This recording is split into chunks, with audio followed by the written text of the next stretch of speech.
नमस्कार। श्रीमद् भगवत गीता के पास आपके हर प्रश्नों का उत्तर है। चाहे आपकी कोई भी परेशानी हो, कोई भी इच्छा हो, श्रीमद् भगवत गीता आपके हर प्रश्न का उत्तर देती है। आपकी हर समस्या का हल देती है। चाहे वह परेशानी आपके मन में की हो, या धन की हो, या आपके शरीर की हो, या आपके रिश्तों की हो, आपको अपनी हर समस्या का उत्तर श्रीमद् भगवत गीता में जरूर मिलेगा। आज हम उसी श्रीमद् भगवत गीता के ऐसे 11 अनमोल उपदेश आपको बताएंगे जो आपकी पूरी जिंदगी बदल देंगे। बस आप इन बातों को वीडियो के अंत तक सुनिए। जो भी व्यक्ति इस वीडियो को अंत तक सुनेगा, उसे अपनी जिंदगी, उसे अपनी हर परेशानी का हल अवश्य मिलेगा। उसे अपनी जिंदगी में जो कुछ भी चाहिए उसे जरूर मिलेगा।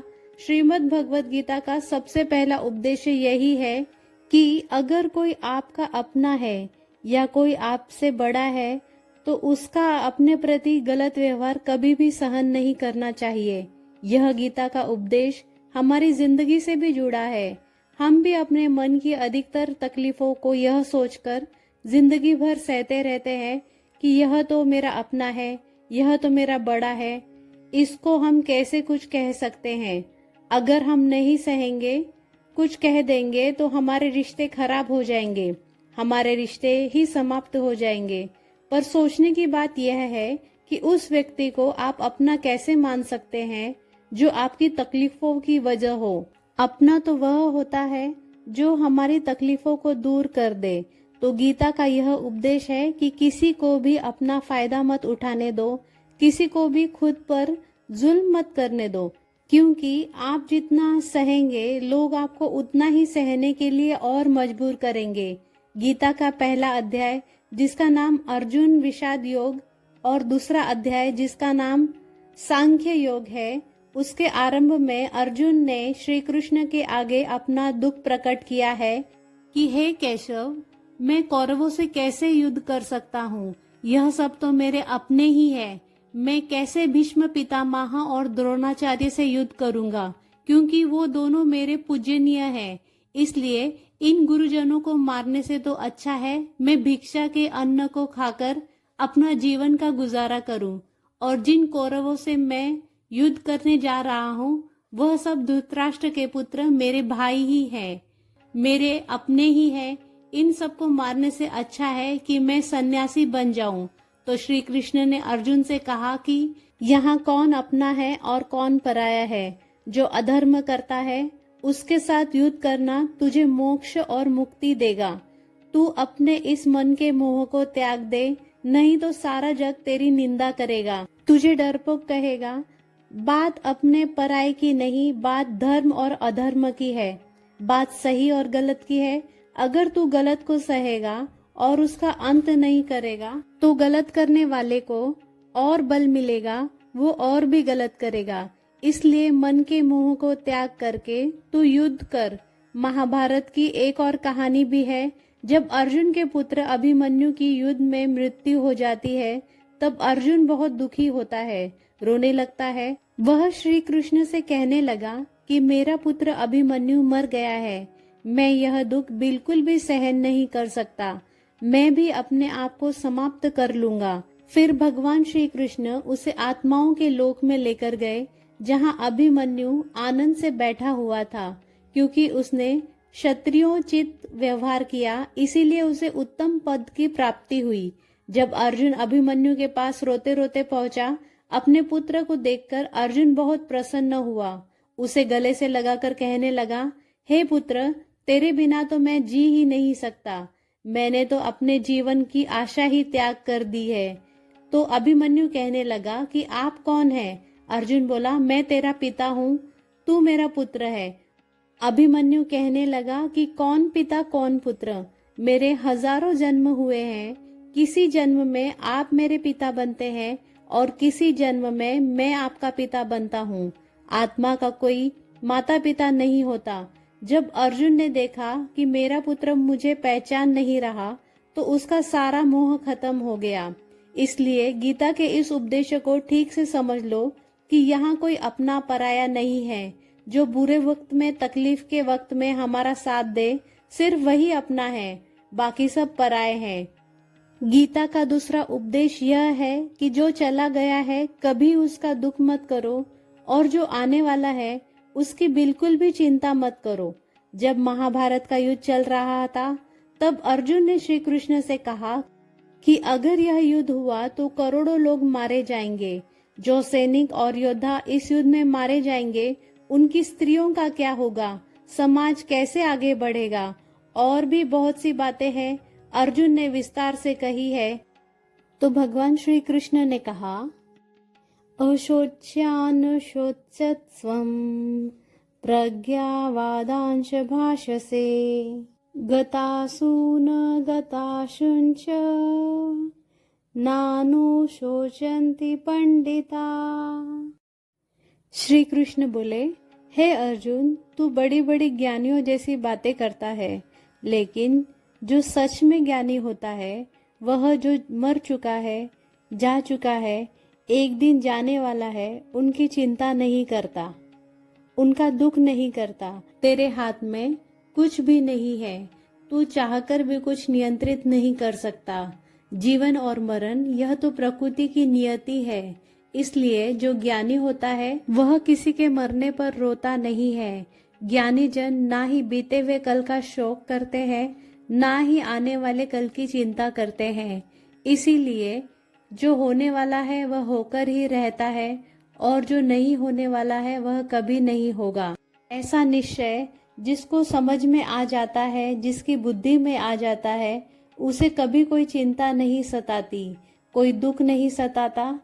हमारे सारे दुखों का कारण ही यही होता है। या तो हम जो वक्त गुजर चुका है उसे सोचकर परेशान होते रहते हैं, या भविष्य की चिंता कर करके खुद को बीमार कर देते हैं, नष्ट कर देते हैं। गीता का ज्ञान हमें यही सिखाता है कि ना तो हम बीता हुआ कल बदल सकते हैं, ना ही आने वाले कल पर नियंत्रण रख सकते हैं। हमारे हाथ में सिर्फ वर्तमान है, सिर्फ आज का ही पल है। हमारे तनाव और चिंताएं भूतकाल और भविष्यकाल के बारे में सोचते रहने से ही होती है। वह हमेशा उसी में जीते रहते हैं, मगर वर्तमान में कभी नहीं जीते, इस पल को भी कभी नहीं जीते। जब आप वर्तमान का पूरा आनंद लेना सीख लेते हैं, तभी आपकी जिंदगी से तनाव कम होगा, चिंताएं खत्म होगी। वर्तमान में जीना एक बहुत ही बड़ी उपलब्धि है। हमारे हाथ में सिर्फ आज का ही पल है। हमें जो भी करना है आज ही करना है। कभी भी यह सोचकर समय को नष्ट नहीं करना चाहिए कि अभी मेरे पास बहुत समय बचा है। एक गुरुजी ने अपने शिष्य को पारस का पत्थर दिया। उनका वह शिष्य बहुत आलसी था, हर काम को कल पे टाल देता था। तो गुरुजी ने उसे कहा कि मैं तुझे यह पारस पत्थर दे रहा हूँ।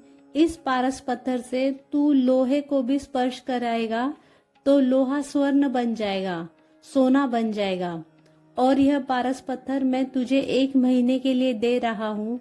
जब 1 महीना समाप्त हो जाएगा तब मैं तुझसे यह पत्थर वापस ले लूंगा। तब तक तू इस पत्थर को अपने पास ही रख। गुरुजी का वह शिष्य बाजार में लोहा खरीदने के लिए गया। जब बाजार में वह लोहा खरीदने पहुंचा तो उसे लोहे का दाम बहुत महंगा लगा। उसने कहा, थोड़े दिन रुक के ले लूंगा जब लोहे का दाम कम हो जाएगा। पर उसकी बुद्धि में यह बिल्कुल नहीं आया कि इस लोहे को मैं सोना बनाकर बहुत अधिक धन बना सकता हूँ। लेकिन उसके मन की सुस्ती, उसके मन का आलस्य, उसकी वजह से उसने उस काम को कल पे टाल दिया। ऐसा करते करते पूरा महीना समाप्त हो गया। फिर गुरुजी उस शिष्य के पास आ पहुंचे कि बताओ तुमने कितना सोना बनाया है। शिष्य बोला कि मैंने तो अभी तक सोना बनाना शुरू भी नहीं किया। तो गुरुजी ने कहा, मुझे मेरा वह पारस पत्थर वापस चाहिए। शिष्य बोला कि मुझे थोड़ा वक्त दीजिए, मैं थोड़ा सोना बनाना चाहता हूँ। गुरुजी ने कहा, यह पारस पत्थर पूरा 1 महीना तेरे पास था पर तू कुछ नहीं कर पाया, लेकिन अब समय समाप्त हो चुका है। ऐसे ही यह हमारा जीवन है, हमारी जिंदगी है, और यह समय ही पारस पत्थर है।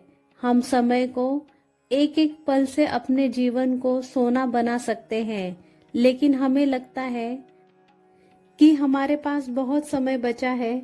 एक दिन जिंदगी को जी लेंगे, एक दिन जिंदगी में खुश हो जाएंगे, लेकिन वह दिन कभी नहीं आता। हम जिंदगी भर भागते रहते हैं, चिंता करते रहते हैं, दुखी होते रहते हैं, लेकिन जिंदगी को जीना, खुश रहना हम भूल जाते हैं।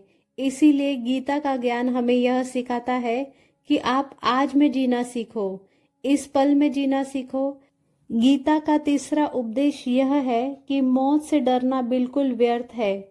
श्री कृष्ण ने गीता में कहा है, यह संसार मृत्यु लोक है, जिसका भी जन्म हुआ है वह एक दिन जरूर मर जाएगा। जिसका आरंभ हुआ है उसका अंत अवश्य होगा। हम इसे रोक नहीं सकते। जैसे हम रोज कपड़े बदलते हैं, वैसे ही हमारी आत्मा नया धारण करती है। मृत्यु सिर्फ इस जीवन का एक नया आरंभ है, इस जीवन का अंत नहीं है।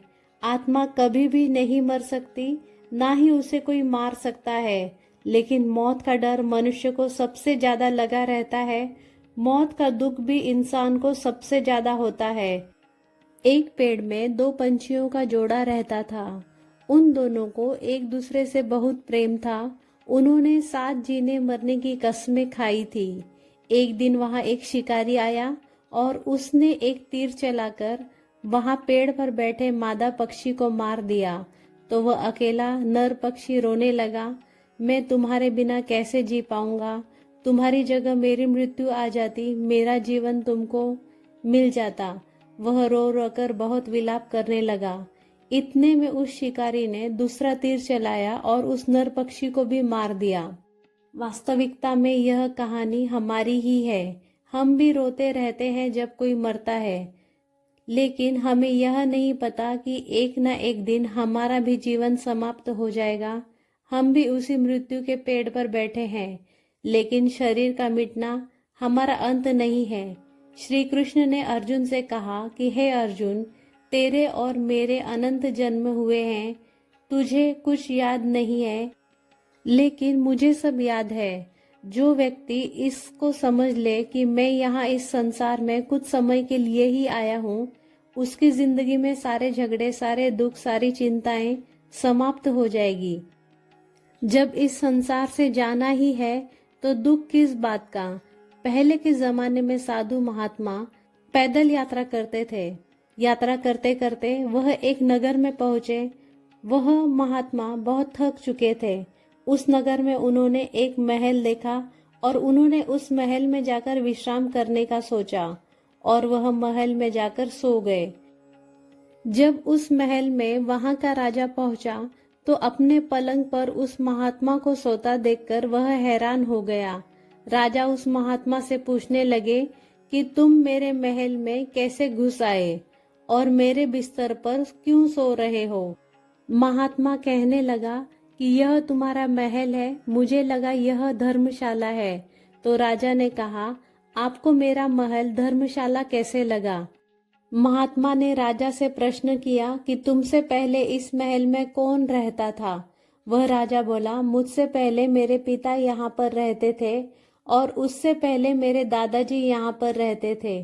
तो महात्मा ने फिर प्रश्न किया कि क्या तुम इस महल में हमेशा रहोगे या तुम्हारे बाद कोई और रहेगा। तो राजा कहने लगा, मेरे बाद मेरा पुत्र इस महल में रहेगा। तो महात्मा राजा से कहने लगे कि जिस जगह पर रहने वाले बार बार बदल जाते हो उसे घर कैसे कह सकते हैं, वह तो धर्मशाला ही है। इसलिए तेरे महल को धर्मशाला समझकर मैं इसमें रात बिताने के लिए आ गया। धर्मशाला जान जग को, जीव सब मेहमान है, मोह किससे मत करो, सब स्वप्न समान है।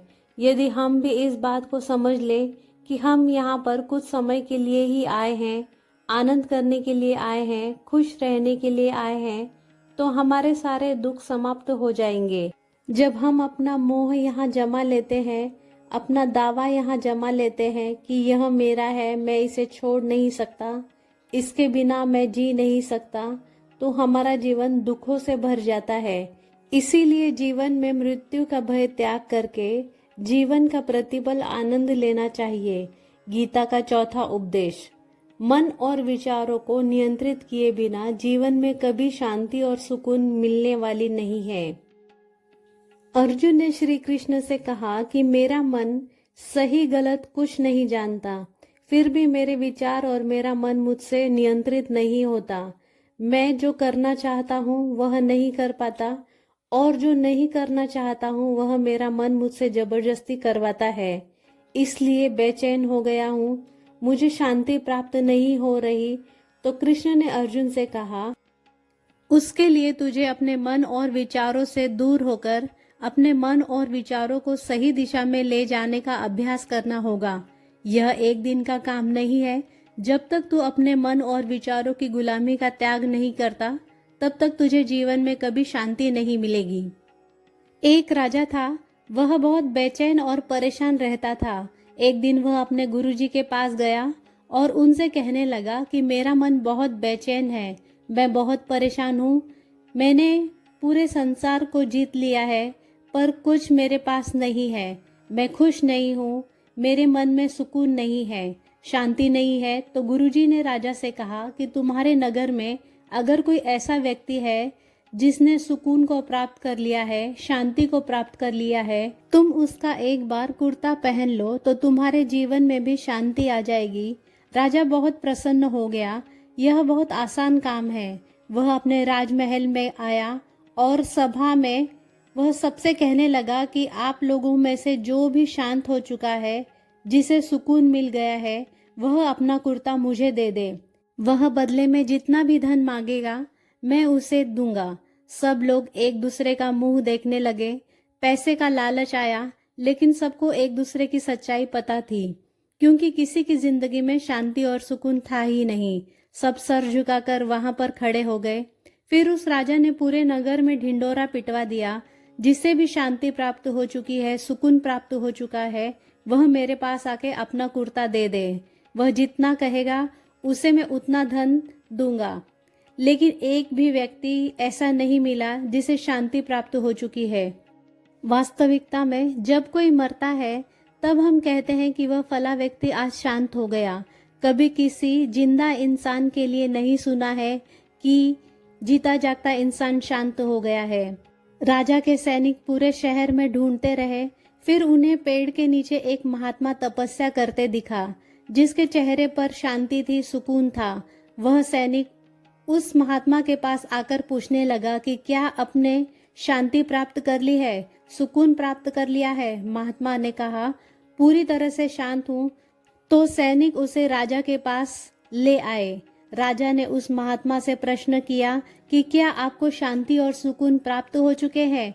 वह महात्मा कहने लगे, महाराज मैं पूरी तरह से शांत हूँ, मुझे कोई चिंता नहीं है, मुझे किसी चीज का लालच नहीं है, मुझे कोई इच्छा नहीं है। तो राजा बहुत ही प्रसन्न हो गए। आखिर वह व्यक्ति मिल ही गया जिसे शांति की प्राप्ति हो चुकी है, इससे सुकून प्राप्त हो चुका है। तो राजा उस महात्मा से कहने लगे कि महात्मा आप कृपया करके अपना कुर्ता मुझे दे दीजिए, बदले में आप जो मांगेंगे मैं आपको दे दूंगा। वह महात्मा कहने लगे कि महाराज सुकून और शांति तो मुझे मिल चुके हैं, लेकिन क्या करूं, मेरे पास कुर्ता ही नहीं है पहनने के लिए जो मैं आपको दे सकूं। जब राजा ने उस महात्मा की यह बात सुनी, इस महात्मा के पास कुर्ता भी नहीं पहनने के लिए, उसके बाद भी यह महात्मा एकदम शांत है, इसके जीवन में सुकून है। मैं सारी जिंदगी धन को जोड़ने में लगा रहा, दुनिया जीतने में लगा रहा, लेकिन मुझे शांति नहीं मिली, सुकून नहीं मिला, क्योंकि शांति और सुकून बाहर की चीजों से नहीं, अपने भीतर की चीज है। इसीलिए जब तक कोई व्यक्ति अपने मन और विचारों को नियंत्रित नहीं करता, तब तक उसके जीवन में सुकून और शांति नहीं आती। और गीता का उपदेश हमें यही सिखाता है कि जीवन में शांति चाहिए तो मन को शांत करना सीखो। गीता का 5वां उपदेश यह है कि वासना, क्रोध और लालच सर्वनाश का कारण है, नर्क का द्वार है। जिस भी मनुष्य में यह 3 अवगुण होते हैं, वह हमेशा दूसरों को दुख पहुंचाकर अपने ही सुख और स्वार्थ की पूर्ति करता रहता है। किसी भी चीज की हद से ज्यादा वासना करना और क्रोधी स्वभाव होना और मन में लालच होना उसके जीवन के सुख को समाप्त कर देता है, उसके सारे रिश्तों में जहर भर देता है। इन्हें नर्क का द्वार इसीलिए कहा गया है क्योंकि जिस इंसान में अत्यधिक क्रोध है, लालच है, वासना है, उसका पूरा जीवन जहर से भर जाता है। उसको मरने के बाद नहीं, जीते जी यहीं पर नर्क के दर्शन होते हैं। गीता का छठा उपदेश यह है कि सब भगवान एक है, कोई छोटा बड़ा नहीं है, सब एक परब्रह्म परमात्मा के अलग अलग रूप और नाम है। श्री कृष्ण ने गीता के 10वें अध्याय विभूति योग में बताया है कि जितने भी जगत के देवी देवता हैं, वह सब मेरी ही विभूति है। मैं ही शिव हूँ, मैं ही इंद्र हूँ, मैं ही यक्षराज हूँ, मैं ही कुबेर हूँ, मैं ही अग्निदेव हूँ, देवताओं के गुरु बृहस्पति भी मैं ही हूँ, समुद्र भी मैं ही हूँ, अक्षरों में ओम भी मैं ही हूँ, काल का महाकाल भी मैं ही हूँ, सारे जगत का नाश, उत्पत्ति, पालन करने वाला भी मैं ही हूँ। श्री कृष्ण ने अर्जुन से कहा, मेरी विभूतियों का कोई अंत नहीं है, इसीलिए सब भगवान, सब नाम, सब देवता मेरे ही रूप हैं। इसीलिए तो किसी भी देव या ईश्वर में कभी भेद बुद्धि मत करना, कभी किसी को छोटा बड़ा मत समझना। और गीता का उपदेश हमें यह सिखाता है, कभी भी किसी दूसरे के इष्ट को छोटा नहीं समझना चाहिए और इस बात पर झगड़े फसाद नहीं करने चाहिए कि कौन बड़ा है और कौन छोटा। गीता का 7वां उपदेश है कि सुख की इच्छा ही आखिर में हमारे दुख का कारण बनती है। श्री कृष्ण ने अर्जुन से कहा कि मनुष्य जितना सुखों की लालसा और इच्छा करता है, उतना ही उसकी इंद्रियां सुख भोग में सख्त हो जाती है, उतना ही इंसान का मन संसार के सुख और आकर्षण का गुलाम बन जाता है। जितना सुख के पीछे भागेंगे, उतना ही उसे दुख के अनुभव से भी गुजरना पड़ेगा, क्योंकि यह संसार का नियम ही है। जो चीजें शुरू में मन को बहुत आकर्षित करती है, बाद में वह दुख देती है, और जो चीज शुरू में मुश्किल लगती है, कठिन लगती है, बाद में हमें बहुत काम आती है।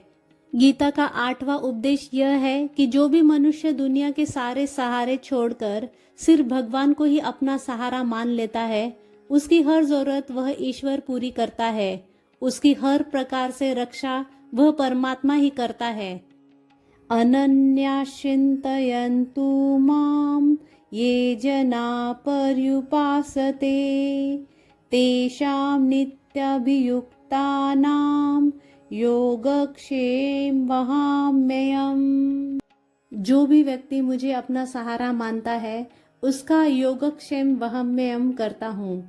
योगक्षेम वहम्यम अर्थात जो चीज नहीं मिली है उसकी प्राप्ति कराना, उसका नाम योग है, और जो चीज जीवन में मिली हुई है उसकी रक्षा करना, उसका नाम क्षेम है। तो श्री कृष्ण कहते हैं, जो मुझ पर निर्भर हो जाते हैं, उनको जो चाहिए वो मैं जरूर देता हूँ, और उनकी हर प्रकार से मैं रक्षा भी करता हूँ। गीता का 9वां उपदेश यह है कि इस संसार में हमारा कुछ भी नहीं है। गीता सार में आपने कई बार सुना होगा, तुम्हारा क्या गया जो तुम रोते हो, तुम क्या लाए थे जो तुमने खो दिया, तुमने क्या पैदा किया जो नष्ट हो गया, तुमने जो कुछ लिया यहीं से लिया, जो कुछ भी दिया यहीं पर दिया, जो आज तुम्हारा है कल किसी और का होगा, क्योंकि परिवर्तन इस संसार का नियम है। कल तक जिसके बिना आप जी नहीं सकते थे, आज उनसे कोई रिश्ता ही नहीं, बातचीत तक नहीं।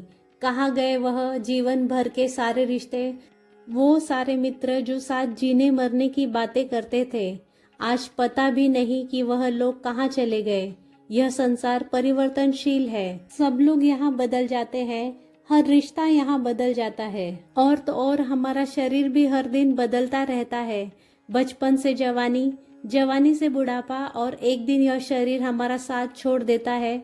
तो किसके लिए रोना और किसकी चिंता करना। हम सारी जिंदगी चीजों को, रिश्तों को, जिंदगी को बनाने में, सजाने में, संवारने में लगे रहते हैं, लेकिन एक दिन सब कुछ बिखर जाता है। सारी जिंदगी जिस संपत्ति, जिन रिश्तों के लिए हम लड़ते रहते हैं, एक दिन सब कुछ छोड़कर हमें दुनिया से चले जाना पड़ता है। गीता का 10वां उपदेश हमें यह सिखाता है कि किसी से भी हद से ज्यादा मोह कभी मत करना। श्री कृष्ण ने गीता का पूरा ज्ञान ही अर्जुन के मोह को नष्ट करने के लिए कहा है। यह मोह ही है जो इंसान को सबसे ज्यादा रुलाता है। वह इतना बलवान है कि शेर जैसा इंसान को भी गिदड़ बना देता है। जो अर्जुन युद्ध में देवताओं से भी जीत गया, पर अपने रिश्तेदारों को युद्ध में देखकर उसका हाथ कांपने लगा। वह बोला, केशव, मेरे हाथ में धनुष पकड़ने की ताकत भी नहीं बची है। मेरे हाथ कांप रहे हैं, मैं युद्ध नहीं कर पाऊंगा।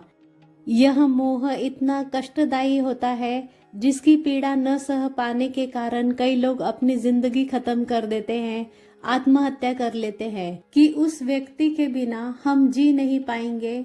जीवन में किसी से भी हद से ज्यादा मोह करोगे तो जीवन भर पीड़ा का ही सामना करना पड़ेगा। जो व्यक्ति अपने मोह से बाहर नहीं आता, उसका सब कुछ छीन जाता है, उसकी सारी खुशी खत्म हो जाती है। इसीलिए गीता का ज्ञान बार बार यही सिखाता है कि अपने मन के मोह को त्याग करके आप बलवान बनो, बुद्धिमान बनो, सत्य के दर्शन करो। वास्तविकता क्या है?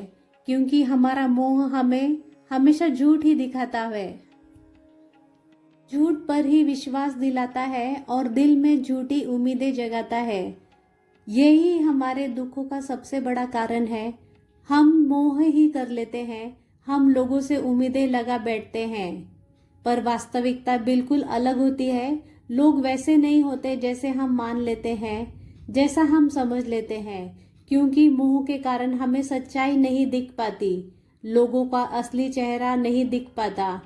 इसीलिए गीता का उपदेश हमें यह सिखाता है कि जीवन में अगर आनंद और प्रसन्नता से रहना है तो किसी से भी हद से ज्यादा मोह मत करना। गीता का 11वां उपदेश यह है कि इस दुनिया में अगर आए हो तो दुख तो मिलेगा ही। दुख से कभी मत घबराना, दुख से कभी मत डरना। श्री कृष्ण ने गीता में कहा है कि यह संसार दुखों का घर है। जैसे औषधालय में औषधि मिलती है, पुस्तकालय में पुस्तकें मिलती है, चिकित्सालय में चिकित्सा होती है, वैसे इस संसार को श्री कृष्ण ने नाम दिया है दुखालय, जहाँ पर दुख मिलता हो। दुख तो यहाँ पर हर किसी के जीवन में आता ही है, लेकिन अगर दुख आया है तो सुख भी आएगा। इसीलिए दुख से कभी नहीं डरना चाहिए, क्योंकि यह संसार दुखालय भी है और अशाश्वत भी है। अशाश्वत का मतलब यही होता है यहाँ पर कुछ भी स्थायी नहीं है, यहाँ पर सब कुछ बदल जाता है।